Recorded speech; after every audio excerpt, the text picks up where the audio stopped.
All right, baby, you know we got to get into this, man. It's cutting on that tape. Cooper DeJean. The more and more I watch him, the more and more I like him. The more and more I can see him fitting perfectly in our defense, man. Let's go ahead and talk about him a little bit more on a deep dive.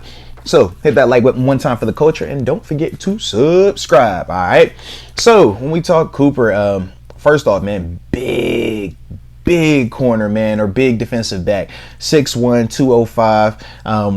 Like I said, to me, when you're watching him compared to Nate Wiggins, compared to Quinyon Mitchell, the size is what stands out the most. Like I said, man, 6'1", so he's already tall, but that 205, he fills it out. He has a very nice, solid frame on him. Definitely like that a lot. But specifically, what makes him good? Well, when you're watching him at Iowa, he's playing that outside corner. This is a dude that could play off ball. He presses. Really good with his hands. To me, the thing that sticks out the most is just how smart he is in certain elements. It shows up with all the, the top corners, but just watching him, man, in terms of how he wins, because of his size, is a little bit different of an approach.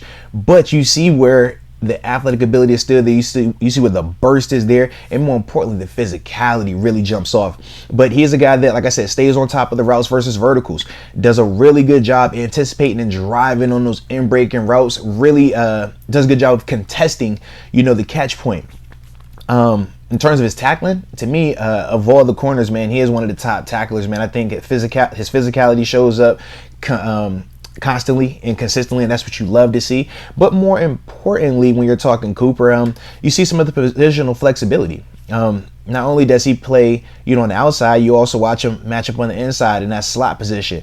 Really good around the line of scrimmage in terms of when it's versus the run. Watching him, number one, having hands on wide receivers or even tight ends, setting the edge. And then you see him also be able to do a good job with his hands in terms of working block release moves. So now he's getting off and getting a chance to actually make a play on the football versus, that offensive guy being able to stick on him and kind of wash him by or ride him by and things like that. Like I said, a lot of versatility with Cooper, though. And that's the big reason why when you're looking at him, you have the question of, is he an outside corner or is he a safety? Because in terms of if he was playing predominantly safety, I think that he would be one of the top safeties coming out right now because of the size, the athletic ability, the ability to cover, the ranginess, the smarts that he also plays with, and the burst. But at the same time, it's like, man, if you want to play him at outside corner, that's part of the question where you're just asking yourself, can he live out there predominantly if you're playing more man-to-man or if you're in a press-based defense, right? Typically with your big corners, they are more prone to be pressed. They are more prone to have hands-on guys at the line of scrimmage and, operate like that. Whereas with Cooper, it's a little bit different of an approach. He does play a lot more off, but you do see on his tape where he will play, pressed up and stuff like that. So I'm not concerned about his ability to do it. It's just if you're asking him to do that predominantly for, 60, 70 snaps, takes his 1 or 2 reps, of something bad happening out there. Now we're looking at him saying, man, we don't trust him out here on the edge. We don't trust him out here on that perimeter. So I think that that is a legitimate concern. I can understand that. But at the same time, when you're watching him play, could he be CB2 without any shadow of a doubt right now? I think he definitely could. Could he also be a starting safety in this league? Right now, I think he absolutely could. Do you like him in terms of playing some of that nickel corner? I do. I think he could do all of that. I think in a zone-based defense, I think you'd love him. I think he would thrive in it because he has excellent vision, excellent ball skills. And when you're watching him, understanding when to jump routes, when to break on the ball, that shows also. And I believe that that's a big reason in terms of why I think he watches a lot of film, because you're just watching how fast he plays, how he's anticipating versus reacting to it.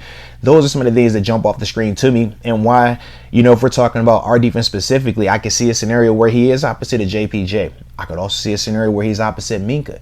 I could also see a scenario where we're using him in both places like we were doing with Pat P at points last year, but just a younger, more dynamic, and at this stage, I would say just a better player, right? In terms of the youth, his ability to move around. We know with Pat, that was what was starting to, hurt him a little bit, just getting older. It happens with everybody. But to me, Cooper can give you some of that versatility, some of that flexibility. So that's definitely one of those guys for me that, like I said, the more we watch him on tape, he's becoming real interesting, man. So it'll be, We got to see what we obviously do with free agency and stuff like that, because that's before the draft. But don't be surprised, man. He's one of those guys, man, where I can see it. I can see us figuring out a way to bring him in this thing and ultimately stack up that defense even more. But either way, you guys let me know your thoughts on Cooper DeJean and everything that you've seen from him and his versatility, and if you would like the Steelers to bring him to the family. But either way, you know I appreciate you for tuning in. And until next time, baby, peace.